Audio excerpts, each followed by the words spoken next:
Hi, everyone. So sorry that we are late. We just had a weird technical glitch with StreamYard, but we're here now. So, welcome to Lurking for Legends, a live videocast where we talk with people from all walks of the publishing industry.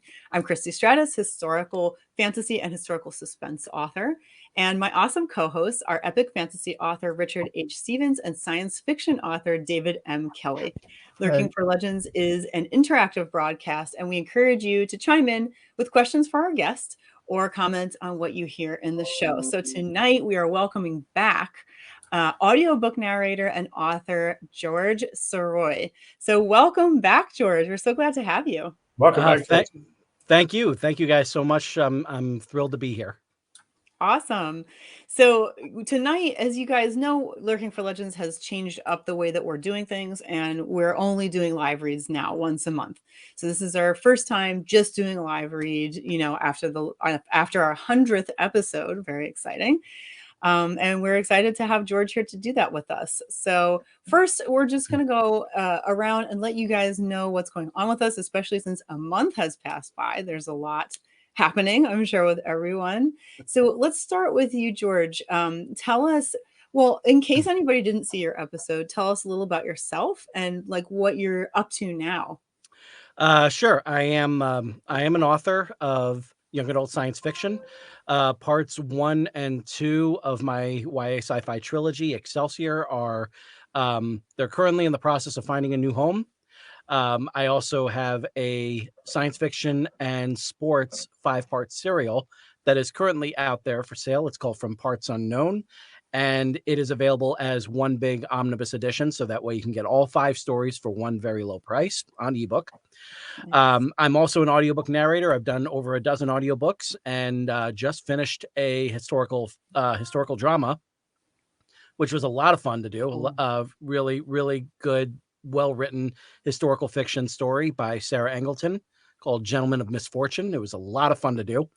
And I currently have 3 other books that are in the queue that I'm working on, and I hope to get those finished in the next couple of months. But the main thing that is going on right now is over on the Clubhouse app. There will be a 2-part audio drama adaptation of the first book of my YA sci-fi trilogy, Excelsior. It will be going up live on Sunday, March 12th at 1 p.m. Central Time, 2 p.m. Eastern, and also on Sunday, March 19th, the same time. And we're going to replay part 1 before we go right into part 2. So if you can only make one, then definitely be there for the whole presentation of the show, which will be on Sunday, March 19th. So it has been an incredibly busy 2023 for me, and I am looking forward to I can't even say I'm looking forward to resting once all of these projects are done, because I also have to get back to writing part 3 of that trilogy. So it's very busy. I'm very, very grateful for all of these opportunities that have suddenly come my way all at once, but they're here, and I'm thrilled with it. So That's amazing. So much awesome stuff going on. I love the Clubhouse thing you're doing. That's really cool. Really cool. oh Mm-hmm. yeah. Yeah, Yeah. I do have to give a special shout out to all of my actors. They're all just absolutely phenomenal. They're so fantastic, and this is all strictly a volunteer project. We're all doing this just simply for the love of entertaining. So we hope Yeah. that you will all love what we will be bringing you as entertainment. Awesome. That's fantastic. Great to hear all about that. So let's hear from Richard next, or as he's more commonly known as Lurking for Legends. Your Well, name is I put that on there so that when I responded in the chat, that hopefully it would say "Lurking for Legends" instead of my name, but it doesn't appear that's the case. But so I'm still working on book 4 in the High Cliff Guardian series, When Legends Rise.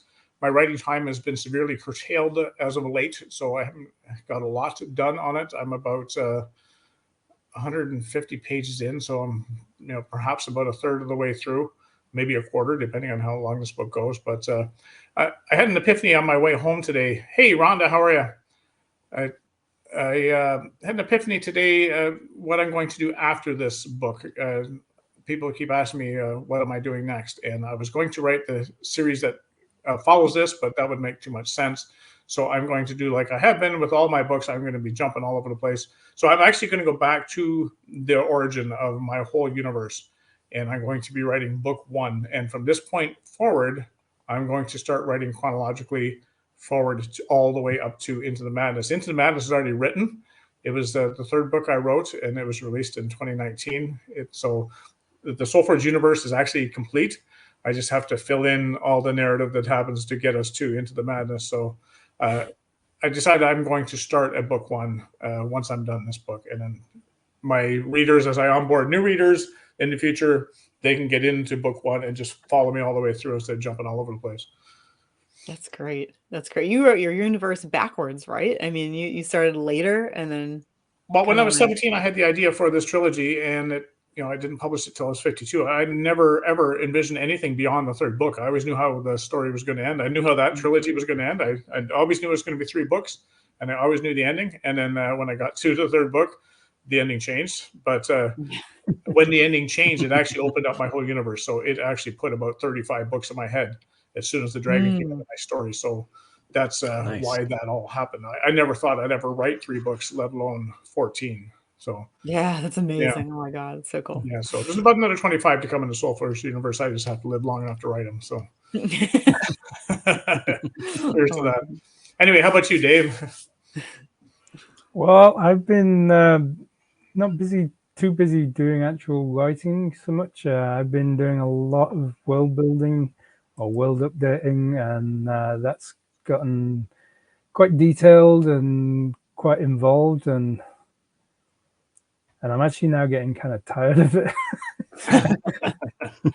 It's kind of like, it's nice, kind of figuring things out and whatever. It's fun, but it's like I'm missing the writing. So it's like just like this week, I kind of like decided I'm going to have to put more time into actually writing. So as of this week, I'm back to adding word count to the second of my Hyperion Jones books. So exciting! That's a good one. It's like I kind of like I shelved it for a little while because I wasn't quite sure where I was going to take it, and then literally at the weekend I just kind of like had this great little idea, and it's like, yes, there we go. That's what we need to do. So. So yes, the madness continues. That feels good when you have those breakthrough moments, Yeah. What about you, Christie? I am closing in on the end of writing Corrupted Magic. It is not the last book in the series, though, but it does mean that I'm a step closer to publishing as a paperback and regular Kindle. I wanted to wait until this one was finished so that I could release book 1 and then shortly after release book 2 and then set maybe a pre-order for book 3 or something like that. So with the current episode that's been released just yesterday, or if you're on Patreon, it was released on Friday for you, of Corrupted Magic is called The Power of Two, and it's episode 33. And as I said, we're closing in on the end. I'm finishing editing the second to last episode right now, and it's taking quite a bit of time. Yeah. I think that this book is going to end up 100,000 words or more. Whoa. Take it easy, right? I know. I didn't know I could ever do it. You're becoming epic. Yeah, I'm becoming epic. I'm super excited about that. Last I saw it was 95,000, and that was a little bit ago. So we'll see if I break 100,000. That will be brand new for me. Most of my books are around between 50 and 60,000. So, this series has been totally different for me, and it's very exciting. So, and after that, I'll start writing book 3. So, thanks, JD. So I think that's about it on my end, really. So aside from things that I'm planning, but I'm not going to make any promises. So I'm just going to keep my mouth shut. You're going to have to change your title from Christie Stratos Fantasy Super Suspense Author to Christie Stratos Epic Fantasy. Yes. It'll have to switch. That's really cool. Thanks, Tempest and Jay. Ooh, great to see you here. Awesome to see you. They just started their own publishing company relatively recently, so make sure to check them out. Oh, cool. Yeah, I definitely will. Welcome to our show. Thank you for joining us. And JD, thank you for coming back. JD was a guest author when we did the 100th episode. And Jim Hebe, we're not going to get into Jim. And Jennifer, hi, Jennifer. Welcome, everybody.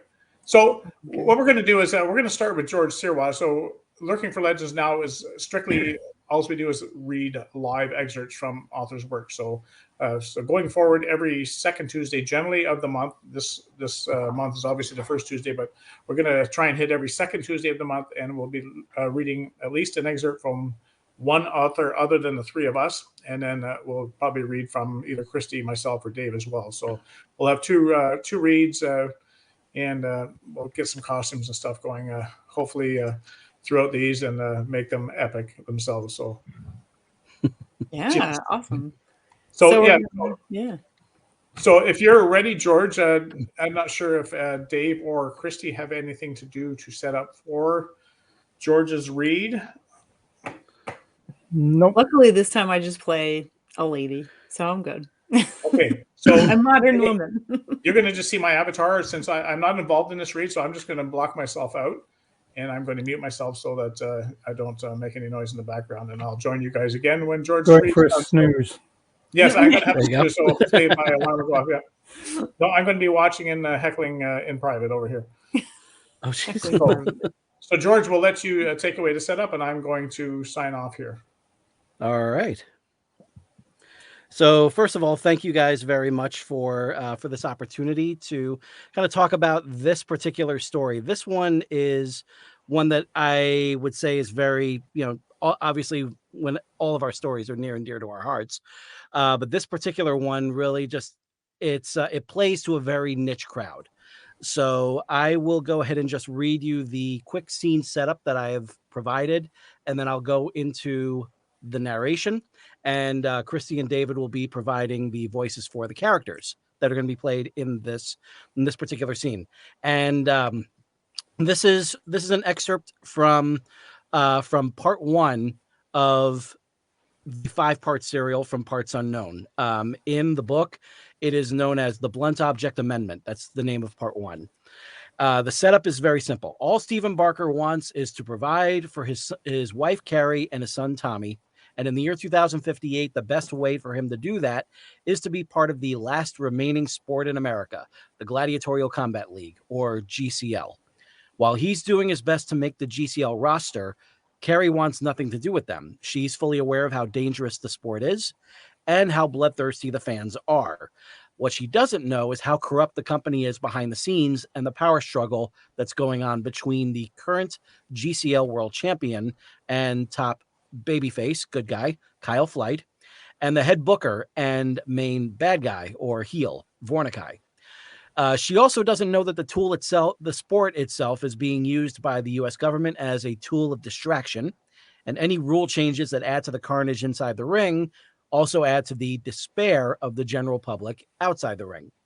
So the night before Stephen's tryout, the news announced a new rule has been approved by the fans. Blunt objects are allowed for use in the ring against their opponents. At the same time, all health insurance unemployment benefits were canceled. At Stephen's tryout, his sparring partner was selected to be part of the roster, but Stephen wasn't. But as a consolation prize, he and Tommy were given front row seats to that evening's broadcast of GCL Live at the formerly named Madison Square Garden. Unfortunately, while Carrie was bartending at the ringside seat bar and grill 1 block away from the arena, she saw Stephen and Tommy on television and realized that Stephen lied to her about taking Tommy to the movies. And so we'll jump right into this excerpt. Now that we're all caught up in the story. All the lights were out in the Barker apartment when Stephen and Tommy got home. When Stephen turned the lights on, he saw a sheet, a blanket, and a pillow on the couch. Carrie must have come home and already been asleep. Mommy expecting company? Stephen asked. Tommy yawned and shook his head no. Why don't you go to bed? It's late. You got your classes tomorrow. Tommy kissed his father on the cheek and ran to his bedroom, shutting the door behind him. Stephen glanced back at the pillow and blanket on the couch and walked into his bedroom. Stephen squinted when he walked into the bedroom, trying to see if Carrie was in bed asleep. When he saw that the bed was still made, he turned the light on. Bam! Stephen felt a fist smash against his face when the light came on. He took a step back, covering his nose, and saw Carrie standing in front of him. Why the hell did you do that? It seems that violence is the only way anything gets through to you. What do you mean? I didn't take him to the movie. No, you took him to the GCL match. Stephen stuttered. How did she know? What? No, I didn't. Carrie cut him off. Front row seats, too. Where'd you get the money for the tickets? Stephen stammered, trying to come up with some sort of answer. Please God, anything but the truth. His mind flashed to his friend and former co-worker who introduced him to Vern in the first place. I got them from Chuck's brother. Wrong again. I called Chuck. Stephen tried again, but couldn't think of anything to say. Maybe she used up her best punch on him already, he thought. Fine. They gave him out today at the tryouts. Tryouts? Carrie lashed out with a right jab and punched him again in the jaw, this time a little bit harder. Ow, Jesus, quit it. He was wrong. She did have another good punch in her. What did I tell you about that place? Carrie asked Stephen as if she was his mother. It was going to be a surprise if I got in. Stephen said, reeling in pain. A surprise. Oh, this was too much. Carrie added on, sarcastically. Oh, surprise, honey. I'm gonna die for the amusement of millions of morons. Stephen shut the door so Carrie's yelling wouldn't wake up Tommy. I wanted to get in so you wouldn't have to work at the bar anymore. I told you before that I don't mind working. I'm with Tommy during the day while he's doing his studies, and you're with him at night. Yeah, that was a real swell arrangement until my job was eliminated. And before that, we were just getting by. We're still getting by, Stephen, and we're doing it in a way that doesn't require you to get the shit beat out of you. You get to see your son every night. And I know it's not much, but we have the insurance that comes from your unemployment. Stephen walked around the room. This was just the spot he wanted her to arrive at. Not anymore. What are you talking about? Stephen reached into his pocket and pulled out his cell phone. He flipped to the page showing the dreaded message and held it in front of her face. The government cancelled health insurance coverage for everyone collecting unemployment. Carrie pointed at the touchscreen. You got this message yesterday, and you never thought to tell me this? What if I did something that put me in the hospital last night? I would have been thinking, oh, it's okay. We've got insurance. I'll be fine. Because if I got into the GCL, the insurance would have kicked in right away and everything would have been fine. Carrie pushed Stephen's hand holding his phone away from her face and looked her husband in the eye. You still don't get it. I don't want you to be in the GCL. This is not a sport where you're having a drink with the guy you were in the ring with an hour ago. This is a sport that's getting more and more dangerous every week. I would be an idiot to even allow you to put yourself in harm's way. You want me to be without a husband? Do you want Tommy to be without a father? It's not just about having a job with insurance. Even when you were working at all those other bars, you haven't been writing, and we've barely been together for more than one night a week. She wasn't responding. At least for this moment, he had her attention. Think of it. You could write again. We could move out of Queens. We'll have enough credits to get into an apartment in Manhattan. Tommy won't just have his online notes and Marcia part-time for his education. We'll be able to get a government-issued tutor full-time. We wouldn't just be getting by anymore. Sure, I'll be doing some traveling, but the way the promotion is structured, there isn't as much as it was in the earlier days. For a moment, Stephen could see Carrie considering the idea, but she shook her head no. A tear rolled down her cheek as she said, It's not worth it. I don't want you in that life. I don't want Tommy in that life. And I'm not putting myself into that life.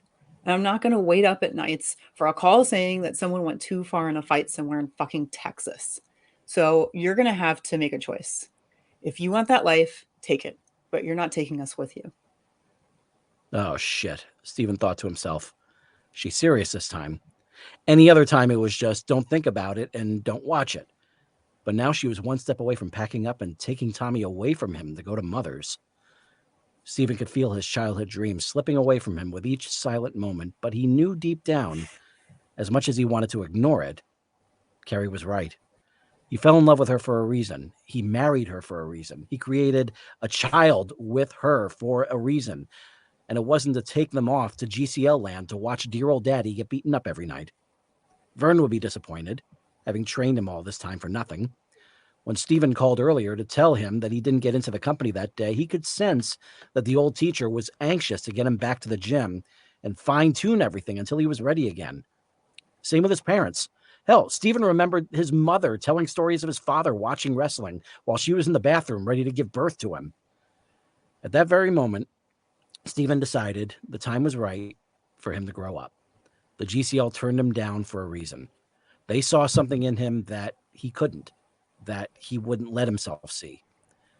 The men the GCL was looking for would be willing to leave their lives behind if need be. Only now, with the love of his life threatening to walk away from him, did he allow himself to see the truth. As painful as it was, Stephen nodded his head and sacrificed his childhood hopes and dreams in the same second. All right, you win. I'll stop, He said. Carrie looked into his eyes ever so closely. Are you sure, Stephen?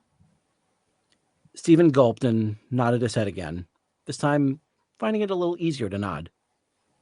Yes. Yeah, I'm sure. Carrie smiled and ran her hand through his hair. Good. Stephen forced a smile. Do I still have to sleep on the couch? As an answer, Carrie kissed him hard on the lips. You can stay in here as long as you put some ice on that nose.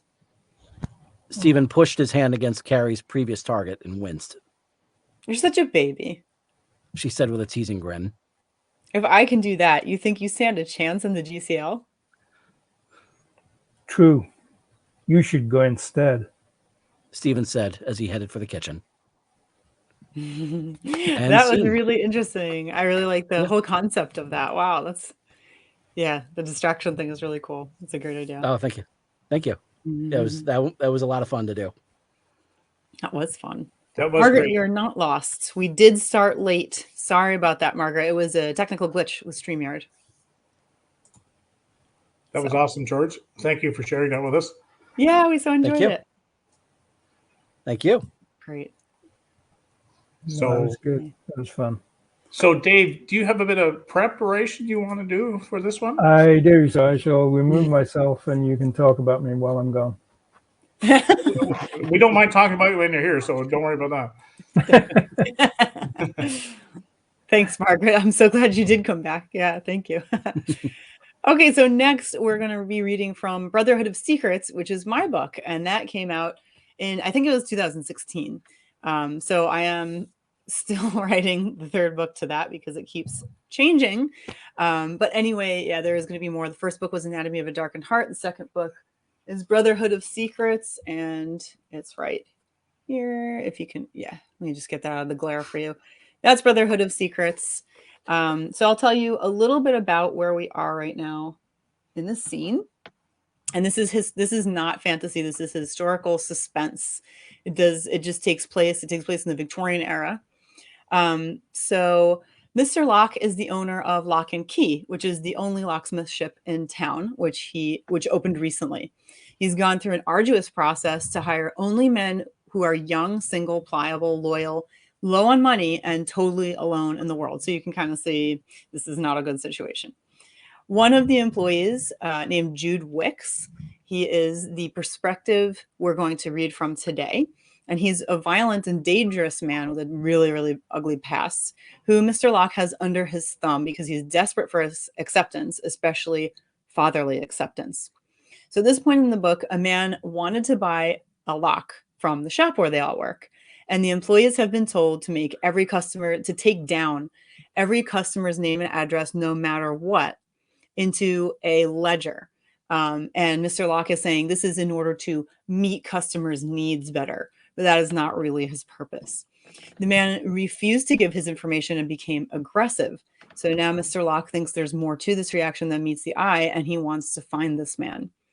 So we've got roles for everyone. I'm going to play just a couple of small roles because this is really a mostly male, it's male heavy type of cast.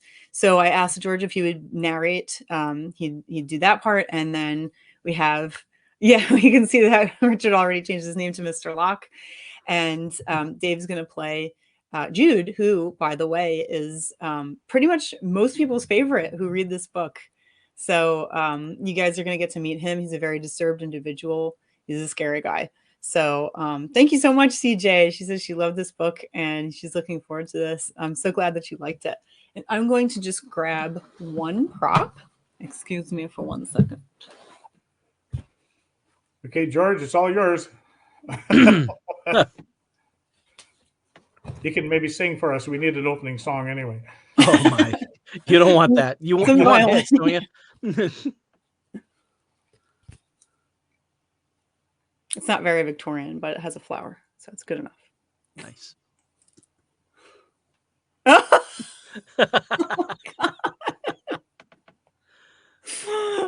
my god! So I told Richard that Mr. Locke has a beard and mustache, and this is what happened. That is a fabulous beard and mustache, Richard. Love it. There are some men, you know what? There are some men, I wish I had a picture around, but I don't, from the Victorian era that actually have that where it's covering, like you can't even see their mouth. It just goes like down to here. Not very common, but they did have it. Well, it's funny because when I saw my part, the costume store doesn't really have much right now because it's not the right time of year. So I asked about wigs, and they didn't really have guy wigs. They had kind of like blonde wigs, but that didn't suit this. So this wig actually goes pretty well down to my waist. So it's actually a female wig. It's the only one with black hair, so I got it tucked in.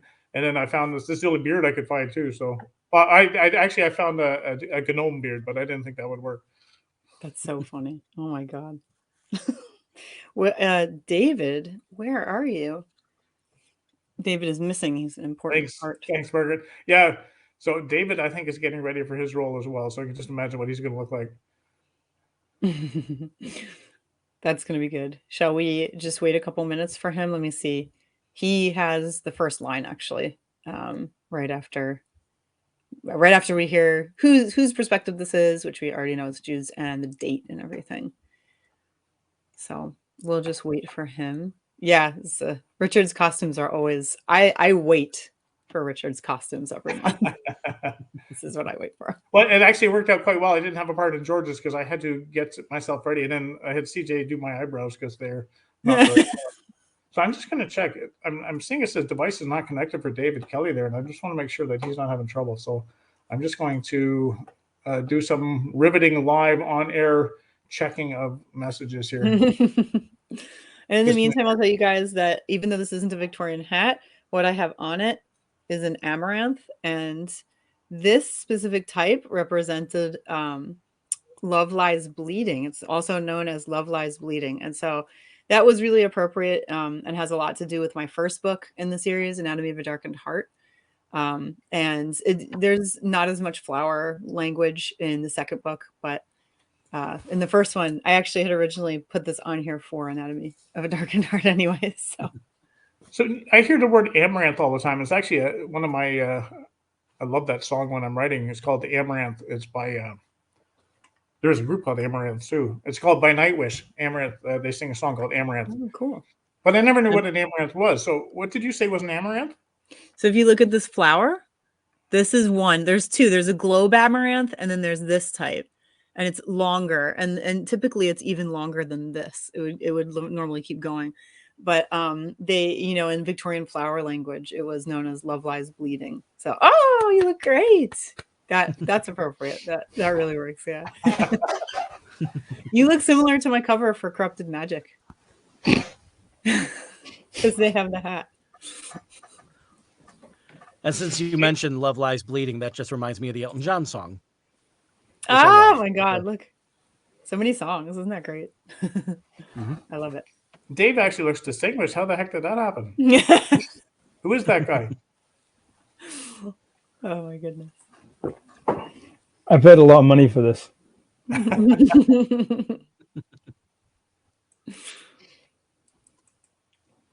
Love it. Love the hat. Loose strip. All right, so we're good to go, Christy, whenever you're ready. All set. And George is going to tell us whose perspective it is and the date. So we can start with that Okay. because there's going to be a couple of days in here. Jude, March 17th, 1849.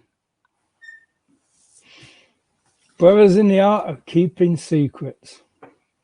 Jude said along with the other men. They stood in their morning line in front of Mr. Locke, all carefully shaven and dressed in their new brown suits. It had taken the tailor only 5 days to deliver this first batch of suits to the store. Mr. Locke's influence must have been greater than Jude thought possible. 5 days for 5 suits. The tailor must have put all his other work aside for this. Mr. Locke nodded at them and looked outside. What a beautiful Saturday. I would like to invite you all to join me at my home this evening for dinner, just as we did a couple of weeks ago. I hope you can come. I would like to make a habit of it. He smiled and started to walk away, but turned back after a step. Jude, my office, please. Mr. Locke proceeded forward. Jude's heart beat faster. He might think I'm not valuable enough to the shop. I don't know much about making locks or keys. Everyone else is skilled in that. Everyone except the apprentice.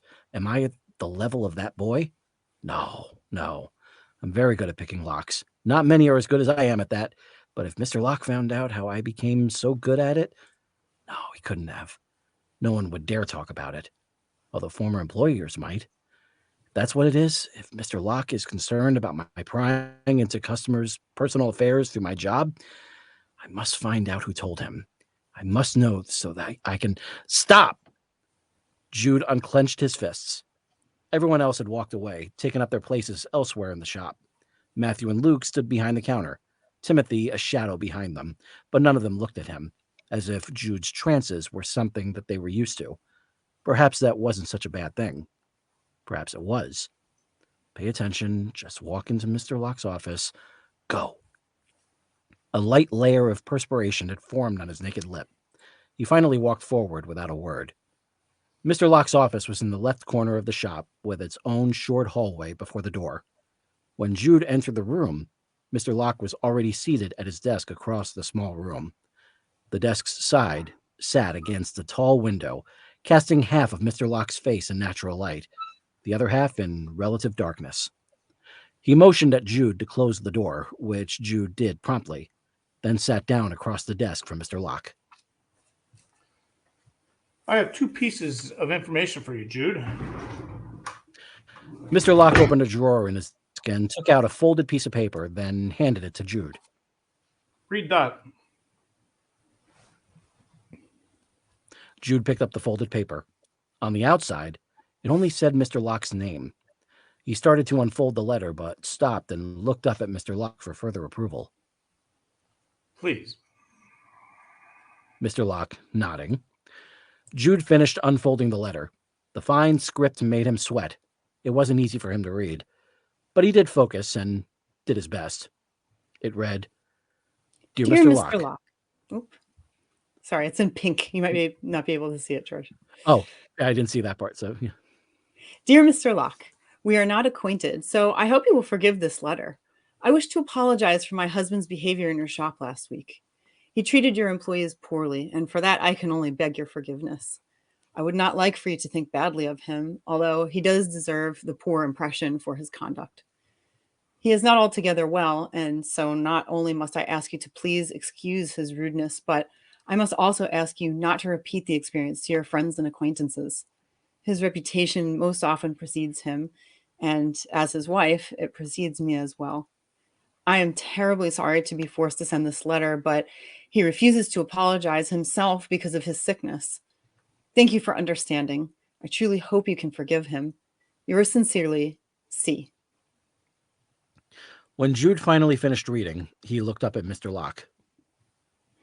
She's talking about the man Matthew and Luke. Yes. Mr. Locke interrupted. He leaned forward and put his arms on the desk, taking up half of it. His fingers bridged together. I'd just like to find out who this man is, He said. Shouldn't you? Jude was mesmerized by Mr. Locke's words, his unblinking eyes.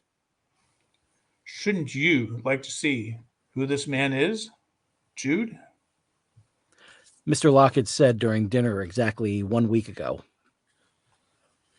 Yes, I should like to. The imitation of Mr. Locke's refined speech felt so good on Jude's tongue. Mr. Locke smiled warmly. Jude mimicked his smile. Now, I understand from your prior places of employment that you have a certain skill for following those who require following? Jude tried hard to keep the anger from his eyes. They told. More than one of them told about me. I must find out which ones. I won't tell them I'm coming, but when I get there... It's important for you to be honest with me. We are now a family. Remember? Jude looked down and then up at Mr. Locke's hands. They were still a bridge. Jude admired this man as much as one man could admire another. He saw no other option but to be honest if his fellow employers had already agreed about his past behavior. Yes. Good. A new skill you could acquire is finding people. Here is your first test. He put his hand out for the letter. Jude looked up sharply, but there was nothing bad in Mr. Locke's eyes. There was no hatred, no disgust, no apprehension. There was only Mr. Locke as he had always been. Jude handed the letter back.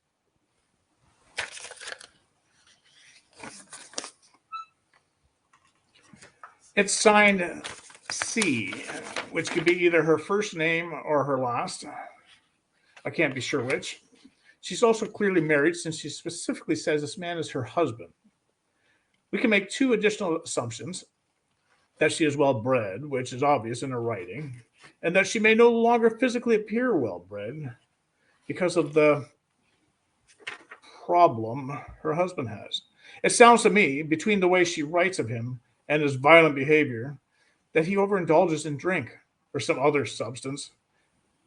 Had he been very well dressed, it certainly would have stood out to Matthew and Luke, but they didn't notice what he looked like at all. That tells us he is not wealthy, or he is no longer wealthy. Jude couldn't help himself. He could feel his eyes oozing fascination, admiration, and he had no inclination to stop himself. He felt his body moving forward in the chair as if he could absorb even a small amount of Mr. Locke if he was only a little bit closer. Never had he felt so inspired. Finally, someone who understood him. Finally, someone who thought like him, only better, smarter. Yes.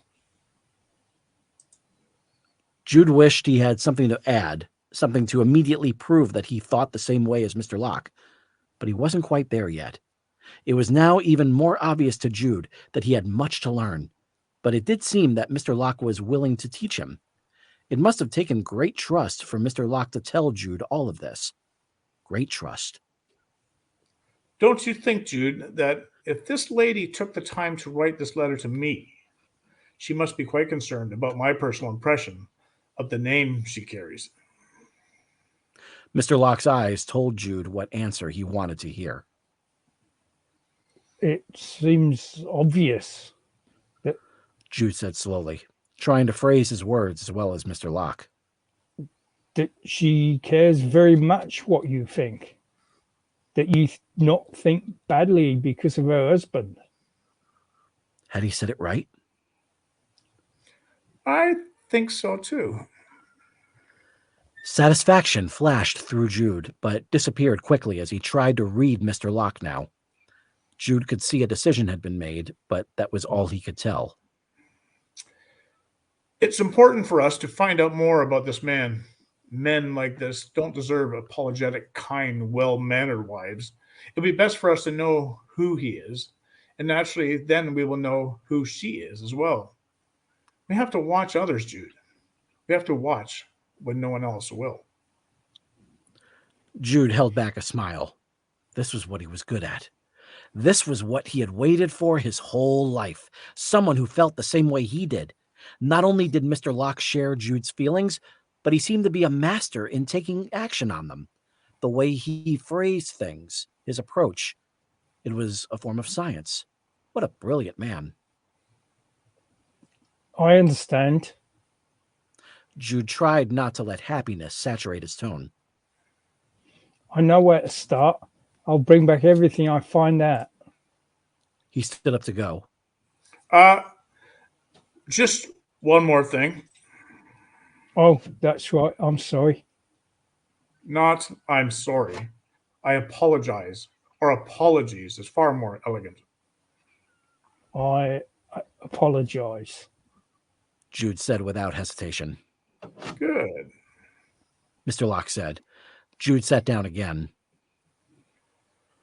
Watch for a freckled young boy, younger than Timothy. If you see him around the shop, get rid of him. That boy used to be Timothy's brother, but now we are his family. I don't want him confusing Timothy. Of course. And don't mention my instructions to anyone, not even your brothers here. All of what we just discussed is only between you and me. Just between us. Jude repeated eagerly. Mr. Locke nodded in dismissal. Jude rose, left the room, and closed the door behind him. He stood in the short hallway for a moment, leaning against the wall with his eyes closed. He absorbed these secrets, breathed them in deeply, felt them draw himself and Mr. Locke closer together, regardless of the door separating them. A secret meant trust, but it also meant a permanent bond that would never dissolve. It meant always. Jude pinched the smooth fabric of his suit between his fingers. His clothes were a physical sign of Mr. Locke's trust, and now there was something special that only the two of them shared. Forever. Jude, March 22nd, 1849. Jude assumed an air and polished speech he'd practiced heavily alone in his apartment. He hoped it was close to Mr. Locke's. Back straight, eye contact, assertive, polite, but in command. I'd like to ask you a question in confidence. The man across the counter at Antival's locksmiths nodded. Of course, sir. Has a man come to your shop who was rather aggressive? The employee frowned, tilted his head, and looked down. I hate to ask questions like that about someone who may have entered your shop. Jude said stiffly. And I would never insinuate that this establishment draws that kind of rabble. It's more for my own interest. You see, there's a man who needs help. He has a wife, and his habit has cost her quite a lot in both reputation and fortune. I'd like to help them both.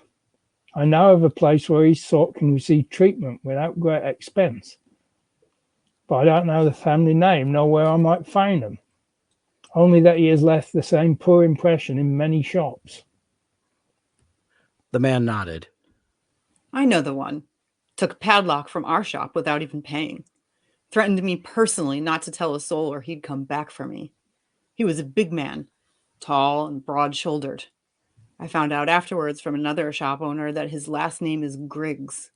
I hope you can help him. Just don't tell him I had anything to do with it. I won't. And who was the other shop owner who dealt with Mr. Griggs?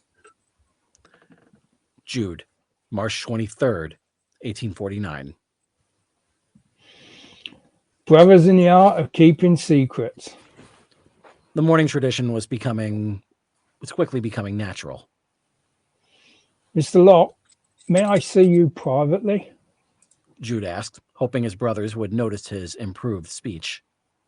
Yes, of course. Mr. Locke led the way to his office. Jude closed the door behind them and sat down in his chair. Gabriel Griggs is the name of the name of the woman's, the lady's husband, the one from the letter. He felt as if he couldn't get the information out fast enough. He lives on Pool Street, 7 Pool Street to be exact, which is lower middle income, you know. It's the only house with a white picket fence. Well, a dirty one, but still a whitish picket fence. I walked down Pool Street just yesterday and saw it. I only glanced at it as I was past, so I'm sure no one noticed me. It's no more than an 8-minute walk from here. And Mr. Griggs did get that padlock he tried to get here after all, but he stole it from Antivols. Antivols? That's miles and miles away. That's why I started my search there. Easier for him to get away with something like that further from where people know him. Apparently, other shop owners in the area have had trouble with him too. Mr. Locke leaned back. That means the C signature in the letter might be her first initial. C something Griggs. And they live at 7 Pool Street, you said? Jude nodded. Well done, Jude. Mr. Locke said enthusiastically, standing up and walking around the desk with his hand outstretched. Well done. Jude rose and took Mr. Locke's hand, shaking it and grasping hard, his heart soaring. Finally, someone who not only approved of, but encouraged him. Finally, someone who realized his potential, his value, like a father. Mr. Locke put his other hand over Jude's. Do you know what to do next? Jude shook his head. Tell me. Hopefully it didn't sound like begging, although it truly was. The space between him and Mr. Locke had become small. Another secret. I saw in the newspaper that there's a house being sold nearby, most likely with the same layout as the Griggses. If you were to visit the homeowner and seem interested in buying, you could learn something. What? Jude asked, so excited he was nearly shaking. Mr. Locke took his hands back and put an index finger to his temple. A map. Yay! Wonderful. That was great to hear you guys do that. That was so great. So are we hired to do your Audible? Yes. Awesome. Love it. That was fantastic. Really, really good. It's so much fun hearing your work, Red. Yes, no doubt, yes. What happened to Mr. Locke? They love your beard and mustache there. It's funny, you know what? I put on a white suit and a tie. Oh, yeah. Like a white shirt, but you can't see it. Here's my tie. Yeah. The beard covers it also. Oh, my goodness. Oh, thank you, Tempest and Jay. Thank you. Thank you all for sticking around and listening to both of our excerpts. We had a lot of fun doing them. I love these. Mm-hmm. They're great. And thank you for your patience. We were supposed to start at 8, and we're pretty punctual. We generally always start at 8. I make sure that we get going at 8. But we had technical difficulties today, and thank you to my lovely wife, who was our techie in the background, and she came in and saved the day. It took us about 10 minutes to get underway, but we got her going. There's Jim Heavey. And Jim Heavey I know Jim Heavey. He's a lead singer in a death metal band, so it might not be quite the music to set the tone for a Victorian era story, but maybe we'll get his lyrics into. Actually, I'm going to be incorporating his lyrics into book 1 of the Soulforge universe. Oh, cool! Wow, Yes. That's really cool. So my original novel, Soulforge, I started out with this long poem, and everything hinged on that poem. So I'm going to start the actual original book of the whole series with the lyrics from Jim Heavey's song. That's cool. That's really nice. Mm-hmm. Yeah, it's nice to have a bit of poetry in the books as well. Yeah, definitely. So thank you, George, for joining us today. And, thank you. Thank you for having me. Yeah, no, awesome, man. So just again, to recap, where can people find your books? You can't find Excelsior and its sequel, Ever Upward Part 2 of the Excelsior Journey, anywhere else right now except for Audible, because they're currently only available on, as audiobooks. But you can also find, From Parts Unknown as on both paperback and ebook on Amazon and any other place available. other retailers. Great. And how about you, Christy? Yeah, you can get, well, for me, you can get my books on christiestratus.com. You can order directly from me for paperback, and I will sign it and send you a gift wrapped, it's very pretty, version, in a pretty cool colored padded envelope too. It's very well wrapped. We've received one. It's very nice. Yeah. Awesome, thanks. And they're also on Amazon and Barnes & Noble, Kobo.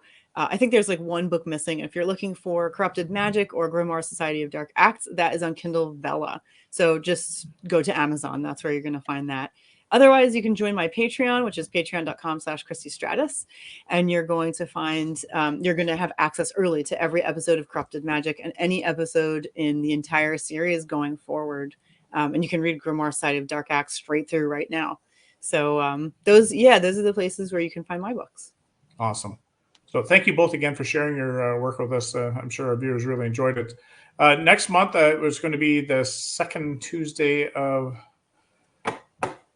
April, and I should have had that queued up. Whatever that second Tuesday is, we'll be featuring Derek Bourne, who is writes about dinosaurs. So I'm looking very much forward to David's costume. We'll get him dressed up as a T-Rex or something. That'll be hilarious. Me? Yes. We'll make sure that he casts you with something really funky like that. And we're also going to be reading an excerpt from David Kelly's, one of David Kelly's books. So whichever one he lets us read, we'll be doing that as well. So we look forward to doing that and getting into costume again. And just before we leave again, thank you, George, again for joining us. It's been our pleasure to have you on our show. Second time in this year. Were you on earlier this year? Or was it late last year? I was. It was at the beginning of this year. Yep. That's right. Yeah. So we've had the pleasure to have Richard, you on in the last couple of months. Yes. Just one thing: make sure that Caroline gets her beard back. Yes, I will. Yes, we had to shave it off today just so I could wear it. So, yeah, wonderful job, Jim Hebe. Thanks, everyone. Hillary, you're welcome. So until we meet again, it'll be a month and a week, I guess. It's going to be we're going to go through separation anxiety, I think. But we look forward to reading from David and Derek Warren. So until then, I hope everybody has an enjoyable month. I can't wait for spring to come in, get rid of the snow. I know Christy wants the snow, so you can come up here and take ours if you want. But until we see you again in April, take care, everybody. Good night. Bye. Good night.